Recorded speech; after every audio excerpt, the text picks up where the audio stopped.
Very good afternoon, dear children. Your teacher L.K. Tripathi here with a new video that is from History chapter 4. Dear students, we have discussed in the last video about the Mughal rule in India, the reign of Humayun, Sher Shah Suri. After that, we also discussed about the second phase of the Mughal rule. This phase is known the golden phase in the history of India. Means this phase is related to the Akbar's rule and reign. Akbar is considered as the greatest ruler in the history of India.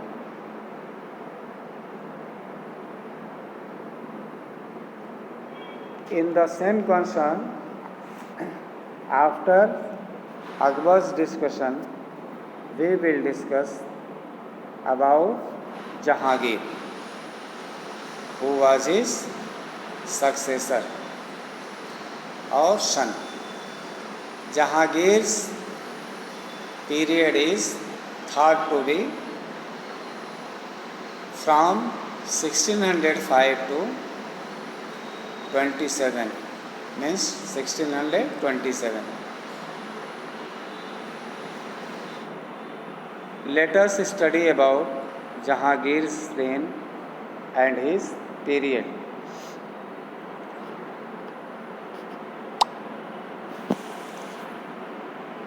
Nuruddin Muhammad Jahangir, the eldest son of Akbar, succeeded him to the throne in 1605. He was born Salim. His father fondly called him Shekhu Baba. He imprisoned his eldest son, Prince Khusro, who wanted to become the emperor. He brought an end to the 4-decade-long struggle with Mewar by defeating the Rana in 1615 century. His popular name was Shekhu and born by Salim. Akbar always called him Shekhu Baba. He had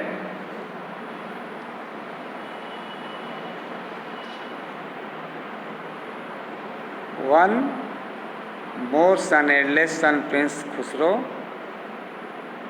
He wanted to become the emperor. After long struggle, he conquered Mewar, that is Rana of Mewar, in 1615 century. He also subdued Musa Khan and his 12 confederates known as Bara Bhuiyan, who controlled Sonargaon in Bengal. A number of people from Europe visited his court.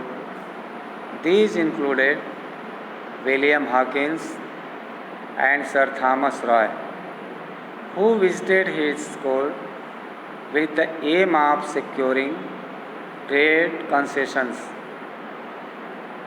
Following their visit, the English were granted permission to set up a factory at Surat. First time English took permission from Jahangir to come to India for trading activities, and they also wanted to establish their factory at Surat. Jahangir permitted them also. This was the great mistake in the history of India, to give them permission to enter in the country. Jahangir's 20th and last wife, नूर जहाँ 20th मतलब 20 इसके पास पत्नियाँ थीं।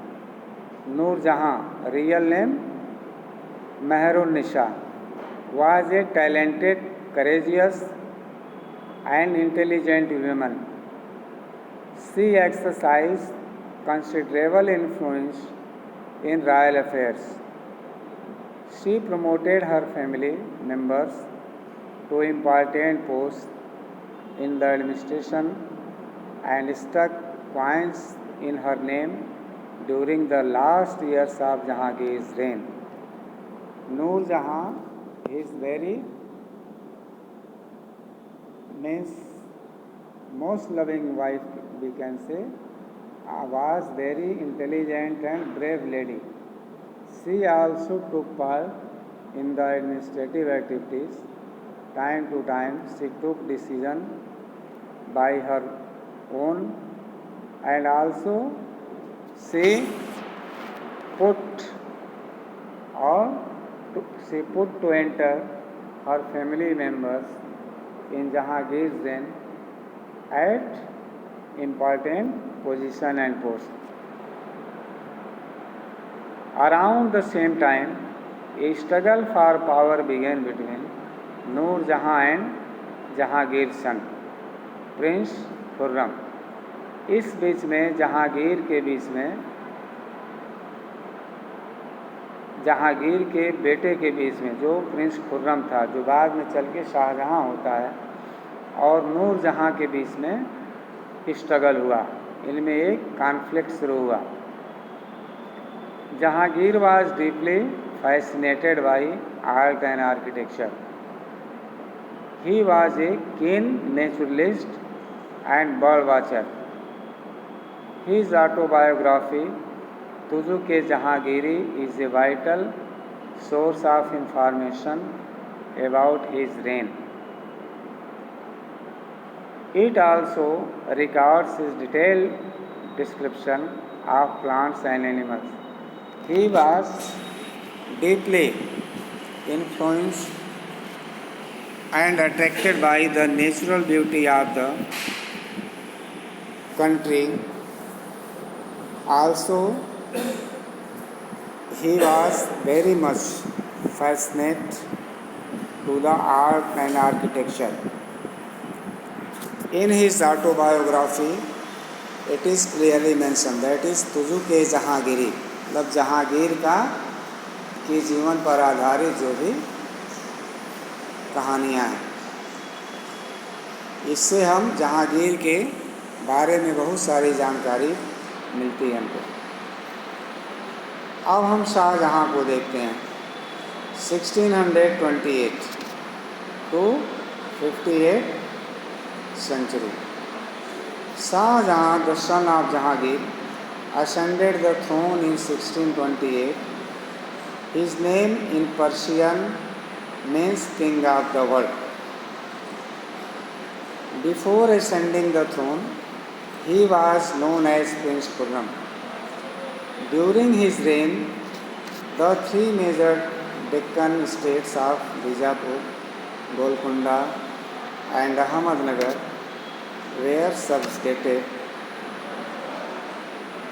The Bundela Rajputs revolted during his reign, but they were dealt with effectively. The Pasanama is the official visual history of Shahjahan's reign. It was authored by Abdul Hamid Lahori. The Shahjahan Nama by Inayat Khan is another important work of the period.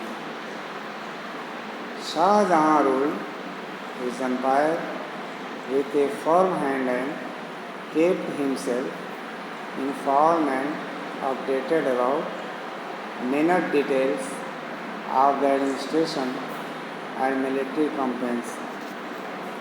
Agra, Lahore, Delhi and Ahmednagar were connected to trading activities through a network of roads. He took extensive interest in the growth of literature, art, and gave sufficient encouragement to scholars, philosophers, and artists. The grand and beautiful Taj Mahal at Agra was built during Shah Jahan's reign in the memory of his wife Mumtaz Mahal. It stands out as one of the finest examples of Mughal art and architecture. When Shah Jahan grew old, a struggle for succession began among his sons, Dara Shikoh, Shuja, Murad, and Aurangzeb. At last, Aurangzeb emerged successful and occupied the throne in 1658. Thereafter, Shah Jahan was imprisoned by Aurangzeb at the Agra fort in 1658 and died in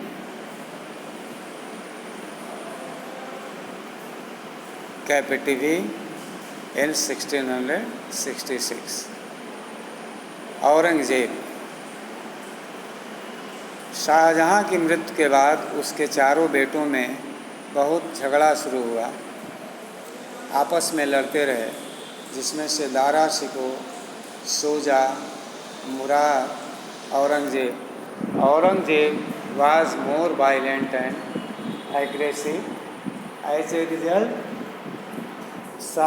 Shahjahan did not die, he was alive, but in between rivalry started to acquire the throne.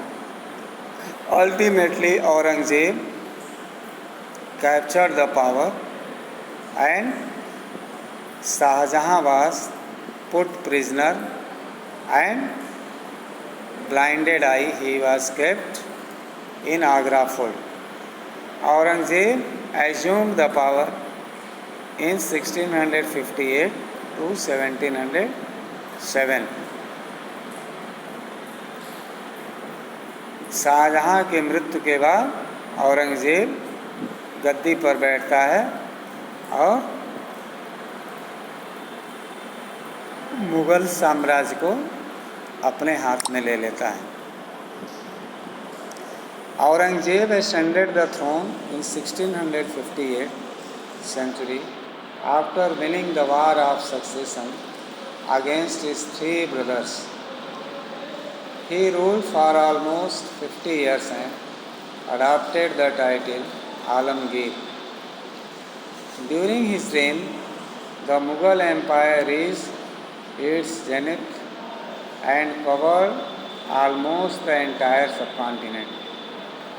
However, his reign also saw the revolt of many groups of people, including farmer allies such as the Rajputs, Jats, Bundelas, and other communities like the Sikhs, Satnamis, and Marathas. His toughest struggle was against the Marathas under Shivaji, leading to the foundation of an independent state by the Marathas. Aurangzeb's religious policy brought him in conflict with the ninth Sikh Guru Tegh Bahadur, who was later executed. He also undertook a series of measures which were anti-Hindu in nature, like the re-imposition of taxes payable by non-Muslims and destruction of temples, that is known as jizya. Next we shall discuss in next chapter. Till then, thank you.